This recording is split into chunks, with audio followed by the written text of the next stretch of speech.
When you visit an ancient Japanese temple, the first thing you encounter isn't peace or silence. It's a pair of terrifying giants flanking the entrance. With bulging muscles, popping veins, and faces twisted in a permanent screen, they look more like monsters than monks. Carved with a level of skill and speed that still shocks historians today. But who are they, and why are they so angry? Today, we are unmasking the secret history of Japan's ultimate bodyguards, the Neo, or the Kongō Rikishi.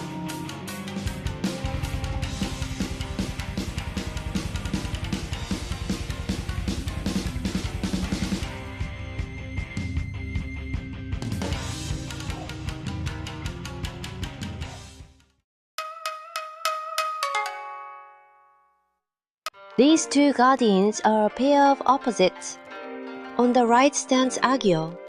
His mouth is wide open, chanting the sound Ah, the first sound of the Sanskrit alphabet, representing the beginning of all things.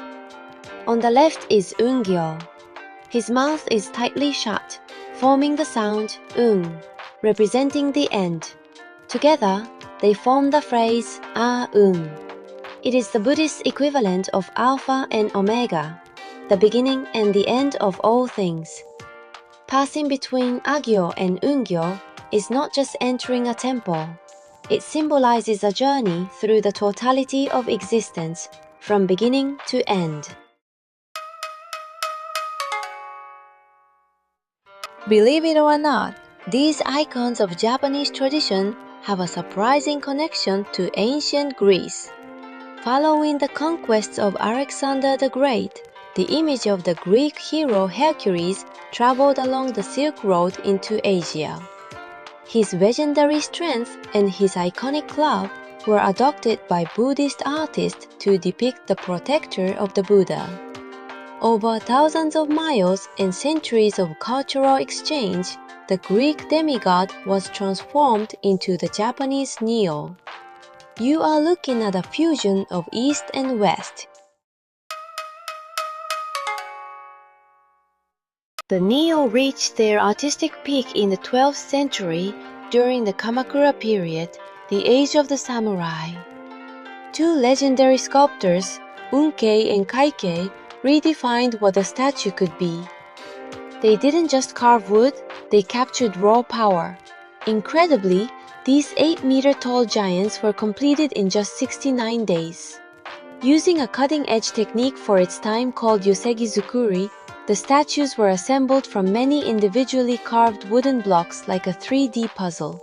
This allowed them to create incredible anatomical detail, tension in the neck, rippling abdominal muscles, and a sense of movement so real, it feels like they could step off their pedestals at any moment.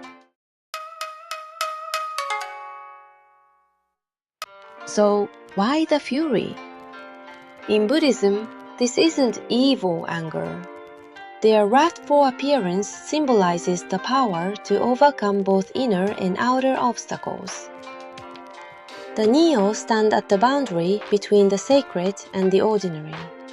Their fierce expressions are meant to ward off external threats, but also to confront what lies within us: doubt, fear, greed, and attachment.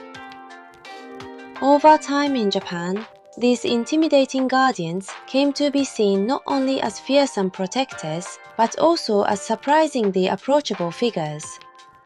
Many people pray to them for physical strength, especially strong legs, and for the health and well-being of their children.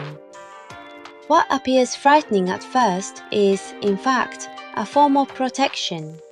A reminder that true strength is not just about force, but about the ability to face and overcome obstacles, both outside and within. The next time you stand before a Japanese temple gate, take a moment to look them in the eye. Sense the rhythm of An and the centuries of history carved into their wooden forms. They aren't there simply to keep evil at bay. They stand as a reminder of the strength we carry within ourselves.